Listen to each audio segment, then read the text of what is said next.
Hey everyone. During Path of Exile's 3.15 announcement stream, we got a lot of juicy information, but what has me the most excited are the new skill and support gems, all 19 of them to be exact, and I thought it might be a good idea to make a quick video showing them all here with timestamps. That way you don't have to sit through 34 minutes of my opinions while staring at my bald head. So let's get started.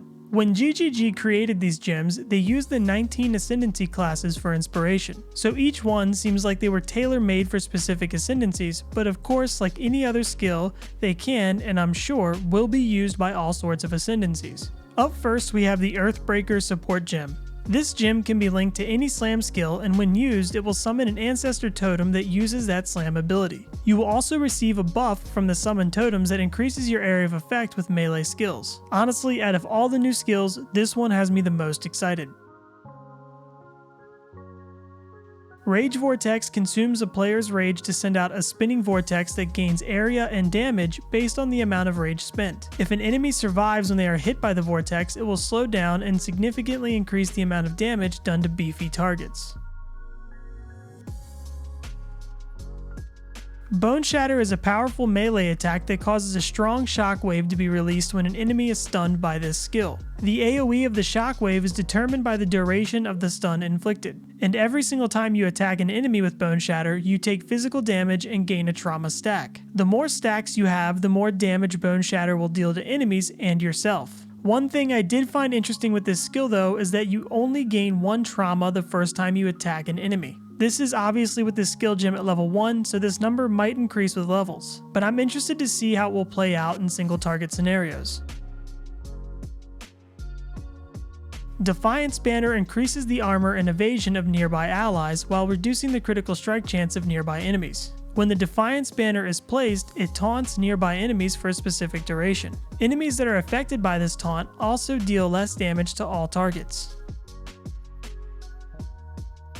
Shield Crush is a new shield-based attack that sends out 3 waves of damage based on the stats of your shield. You can shotgun enemies with 2 of these waves at once, which makes it great for single target as well.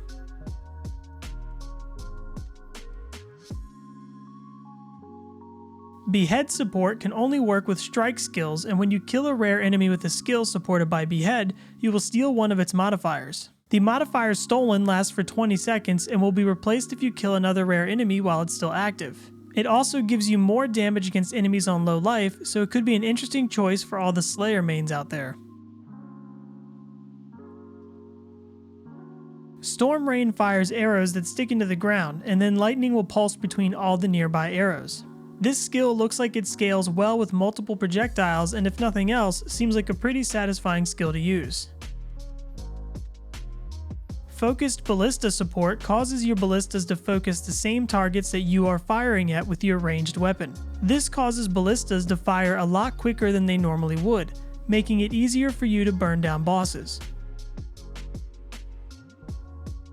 Explosive Concoction is an unarmed ranged skill that interacts with the benefits granted by your flasks.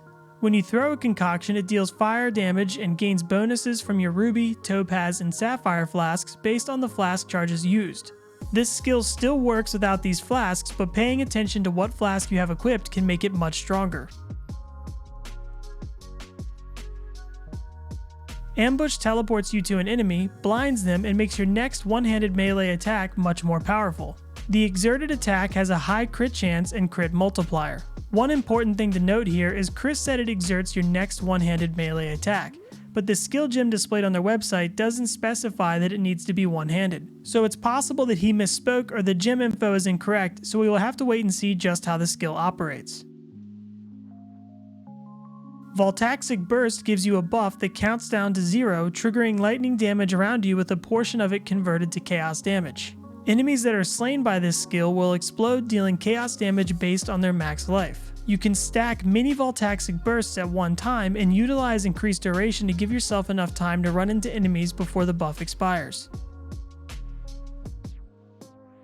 Blade Trap rapidly spins 2 copies of your weapon a set number of times, dealing damage to any enemies standing in the blades. If you're dual wielding, the trap rotates faster, but the damage dealt is based on both your weapons. Summon Reaper summons a single powerful minion that uses melee physical attacks that cause bleeding. While the Reaper is active, you can use the skill again to tell the Reaper to move to a specific location with a powerful attack. Having the Reaper active reduces the life and damage of your other minions, and it will consume them to heal itself and gain damage and speed buffs. Forbidden Rite fires an exploding chaos projectile at a targeted area, and also targets random enemies around the player. You need to be careful though, because it inflicts damage on you as well. The Eye of Winter shoots out a large projectile that fires out multiple projectiles in a spiral fashion. When it reaches its maximum distance or collides with terrain, it will explode, releasing even more projectiles in a spiral. It's essentially Frozen Orb from Diablo 2. All the old heads watching this video know exactly what I'm talking about.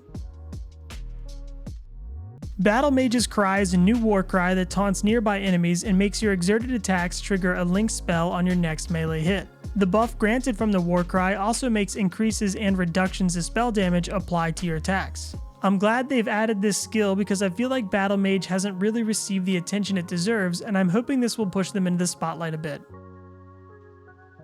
Manabond uses your current mana to create a rune that explodes at a targeted location. The more mana that's missing from your mana pool, the more damage the skill will deal, but it also has less area of effect. Absolution deals damage with a shockwave in a targeted area, and when it kills an enemy, it summons a sentinel that also deals damage by casting Absolution. The Absolution that the sentinels cast cannot spawn more sentinels, but they will occasionally cast a larger version of Absolution that's on a cooldown. Spectral Helix throws a copy of your melee weapon that spirals outward from you and deals damage to any enemies it passes through. If you find yourself in indoor areas, it's okay, because Spectral Helix will bounce off any wall it collides with and back into any surrounding enemies. With the addition of this skill and Eye of Winter, it definitely seems like GGG is prepping for the release of Diablo 2 Resurrected. And that's all the new skill and support gems coming in Path of Exile's Expedition League.